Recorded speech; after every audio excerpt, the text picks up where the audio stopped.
पश्चिम बंगाल के जलपाईगुड़ी में बड़ा ट्रेन हादसा।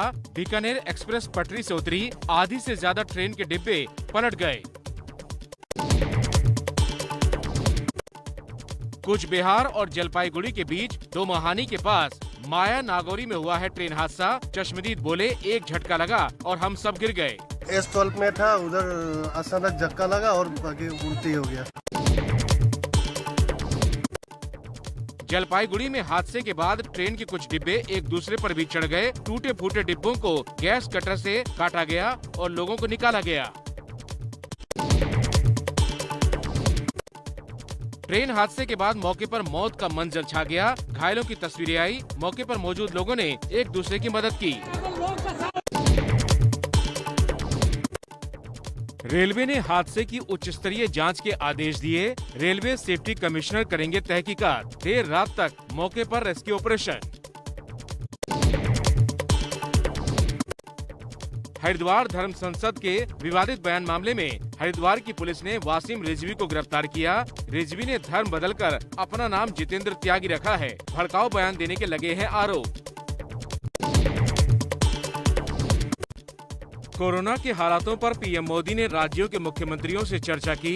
मोदी बोले, कोरोना से लड़ने के लिए राज्य सरकारें अपने यहाँ स्वास्थ्य सेवाएं और मजबूत करें। कोरोना की तीसरी लहर और तेज। पहली बार 24 घंटे में 2,47,000 कोरोना केस रिपोर्ट हुए। 380 लोगों की जान गई।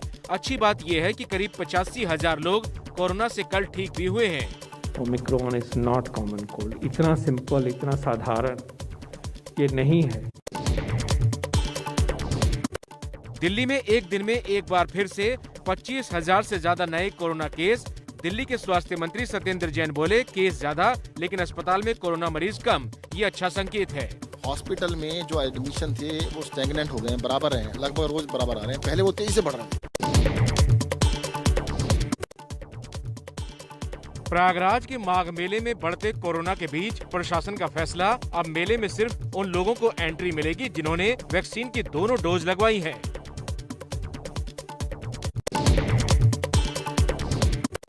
कोरोना से लड़ रही लता मंगेशकर की हालत में हल्का सुधार हुआ। हालांकि अभी भी आईसीयू में है। लता ने वैक्सीन की दोनों डोज ली थी।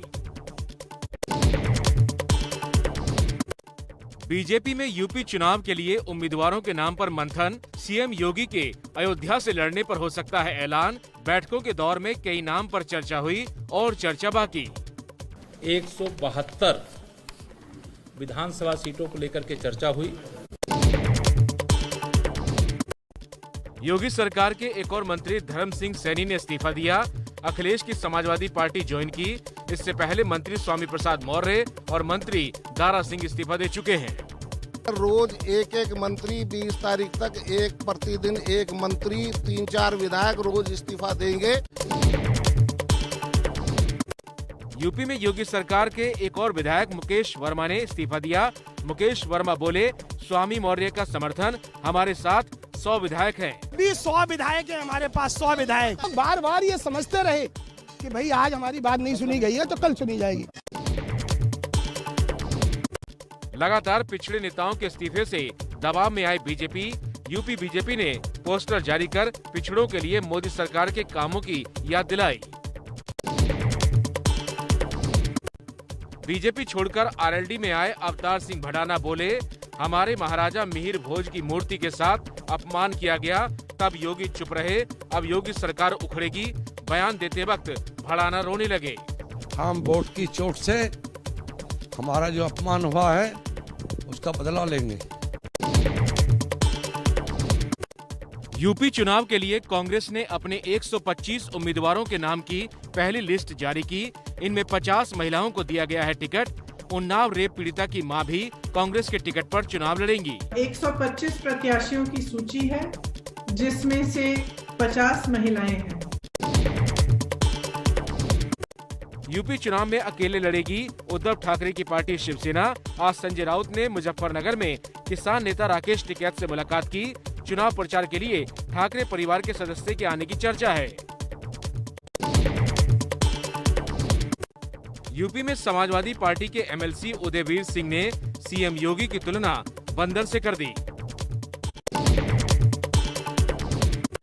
पंजाब में केजरीवाल की पार्टी आप का ऐलान, सीधे घोषणा करने की जगह लोगों से पूछा जाएगा मुख्यमंत्री का चेहरा, मोबाइल नंबर जारी किया, 17 जनवरी तक जनता बता सकती है। जिसको आप कहोगे हम उसको सीएम चेहरा बनाएंगे। केजरीवाल बोले, भगवंत मान मेरे छोटे भाई जैसे, उनको मैं बनाना चाहता हूं सीएम उम्मीदवार, लेकिन मान ने खुद कहा है जनता से पूछा जाए। मैं तो कह रहा था कि भगवंत मान को बना देते हैं, भगवंत ने कहा नहीं, जनता से पूछना चाहिए सर। उत्तराखंड के रुद्रप्रयाग में आज पैरामिलिट्री फोर्स और पुलिस ने फ्लैग मार्च निकालकर चुनाव में सुरक्षा की तैयारी तेज की। 14 फरवरी को उत्तराखंड में वोटिंग होनी है। राजस्थान के अलवर में रेप पीड़ित नाबालिग दिव्यांग की हालत अब भी बेहतर। मामले पर सियासत के बीच गहलोत सरकार ने जांच के लिए एसआईटी बनाई। निश्चित रूप से जो भी दरिंदे हैं वो गिरफ्तार होने चाहिए, बहुत जल्दी उनकी गिरफ्तारी होगी।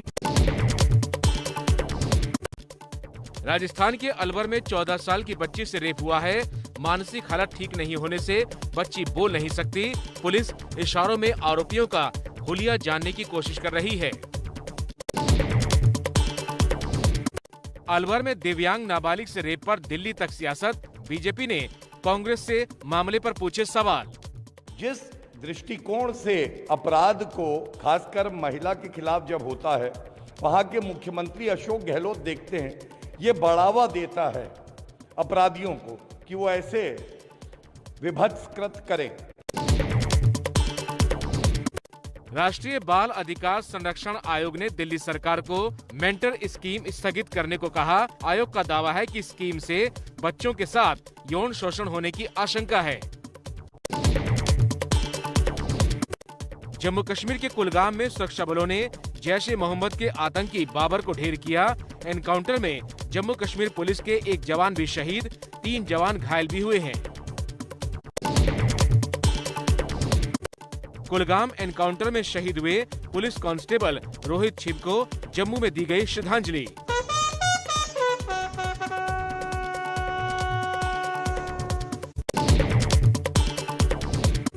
जम्मू कश्मीर पुलिस ने कहा, इस साल अब तक 8 ऑपरेशन हुए, जिसमें 14 बड़े आतंकियों को मार गिराया। इनमें से 7 आतंकी पाकिस्तान से आए थे।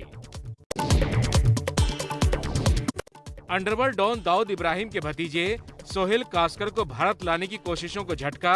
मुंबई पुलिस के सूत्रों का दावा, अमेरिका में गिरफ्तार सोहेल कास्कर पाकिस्तान लौट गया है। महाराष्ट्र में मराठी बोर्ड पर विवाद। कल महाराष्ट्र सरकार ने नियम बनाया कि दुकानों के बोर्ड पर मराठी नाम बड़े बड़े अक्षर में ही लिखे जाएं। कई व्यापारी कर रहे थे छोटे मराठी अक्षरों का इस्तेमाल। मुंबई में ड्रग्स के खिलाफ बड़ी कामयाबी। क्राइम ब्रांच की टीम ने 16 करोड़ की ड्रग्स की खेप बरामद की। देर रात चलाया गया था ऑपरेशन। बिहार में शराब माफिया पर एक्शन। मधेपुरा में तालाब किनारे छापेमारी में 100 लीटर से ज्यादा शराब बरामद। भारत पाकिस्तान के बंटवारे में बिछड़े 2 भाई 74 साल बाद मिले। करतारपुर साहिब में मुलाकात हुई। मिलते ही फूट फूट कर रोए। सोशल मीडिया ने मुलाकात में निभाई अहम भूमिका। एबीपी न्यूज की खबर से कुवैत में फंसे रहमान दर्जी की देश में वापसी हुई। विदेश मंत्रालय ने भारत लौटने में मदद की। बिहार में रहमान के घर पर मना जश्न।